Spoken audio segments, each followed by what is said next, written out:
ቢዋጥልንም ባይዋጥልንም አዲስ የምንፈልገውን ህይወት ለመፍጠር ለመኖር የምንፈልግ ከሆነ አሁን ያለው ማንነታችን መለወጥ አለበት።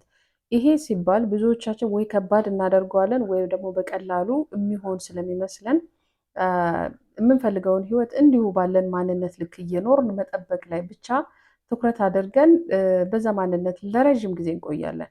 ምን መሰላችሁ? እስከዛሬ የኖርንበት ማንነት የለመደው ልምድ አለ፣ የሚያስብበት መንገድ አለ። በየጊዜው የሚሰሙት የደስታም የሀዘንም የተስፋ መቁረጥም የጭንቀትም እነዚህ ሁሉ ስሜቶች አሉ።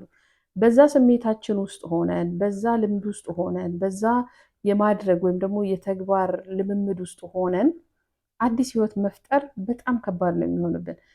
በመሰረታዊነት አዲስ ህይወት ለመፍጠር ወይም ደግሞ ይሄ የነበረውን ህይወት ለመቀየር ቶታሊ የምንፈልግ ሰዎች ካለን አዲስ ማንነትን መገንባት መለማመድ ያስፈልገናል። ፋውንዴሽኑን ለዛሬ አንድ አስተሳሰብ ልንገራችሁ።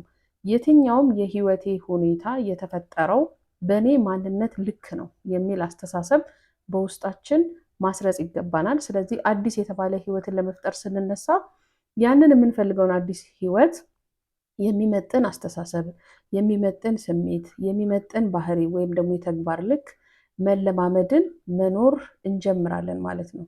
መልካም ጊዜ